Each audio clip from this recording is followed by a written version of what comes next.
কামৰূপ জিলা কংগ্ৰেছত পুনৰ মুখ্য আঘাত এপিচিচিৰ ৰাজ্যিক মিডিয়া পেনেলিষ্ট তথা অনুসূচিত জাতি বিভাগৰ ৰাজ্যিক সমন্বয়ক কামৰূপ জিলা কংগ্ৰেছৰ উপসভাপতি ডক্টৰ পংকজ লোচন বৈশ্যৰ পদত্যাগ ৰাজ্যিক নেতৃত্বৰ ওপৰত ক্ষুণ্ণ হৈ পদত্যাগ কৰে জ্যেষ্ঠ কংগ্ৰেছী পংকজ লোচন বৈশ্যই উল্লেখযোগ্য যে 2024 বিধানসভা নিৰ্বাচনত হাজো শুৱালকুছি সমষ্টিৰ প্ৰাৰ্থিত্ব প্ৰত্যাশী আছিল ডক্টৰ বৈশ্য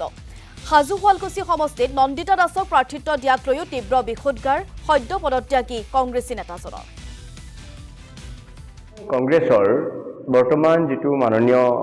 গৌৰৱ গগৈ ডাঙৰীয়া দেৱৰ নেতৃত্বত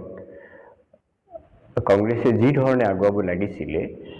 কংগ্ৰেছ তেনে ধৰণে আগুৱা নাই এটোত মই সন্তুষ্ট নহয় কেৱল মোক টিকট দিয়া নাই এটোৰ কাৰণে নহয় তেখেতৰ আটাইতকৈ এটা দুৰ্বল ভূমিকা হ'ল 2026 নিৰ্বাচন তেখেতৰ কাৰণে সেমিফাইনেল আৰু মই সেমিফাইনেলৰ যুদ্ধ হ'বলৈ নাযাওঁ ব্যক্তিগতভাৱে যিসকলে মোক অসমত জানে মোক এজন যুঁজাৰু মানুহ বুলি জানে আনকি মোৰ এই জনসাধাৰণৰ মাজত থাকে যেটো মই বিদ্ৰোহ কৰি আহি আছো জনসাধাৰণৰ লগত মই অন্যায়ৰ বিৰুদ্ধে যুঁজি আছো এটোৰ কাৰণে মোক বিগত বছৰত থাইলেণ্ডতো আনকি বিদেশৰ ভূমিটো মোক সোশ্যাল ফাইটাৰ হিচাপে সন্মান জনাইছিলে মই এইজন মানুহক যেতিয়া মোক ক'ব যে আমি 2026 নিৰ্বাচন সেমিফাইনেল মই এনেকা তৰাং চিন্তাৰ লগত জড়িত নহয় আৰু মই এটোৰ কাৰণে ওলাই আহিলো দলৰ পৰা ইয়াৰ উপৰিও হাজো শুৱালকুছি সমষ্টিটোক কংগ্ৰেছ দলে এটা ডাষ্টবিন হিচাপে ইউজ কৰি আছে আপোনাৰ কিৰিট চলিহাক শিৱসাগৰৰ পৰা আনি দিলে নলবাৰী জিলাৰ পৰা নন্দিতা দাস ডাঙৰীয়া আনিলে মোৰ প্ৰশ্ন দললৈকে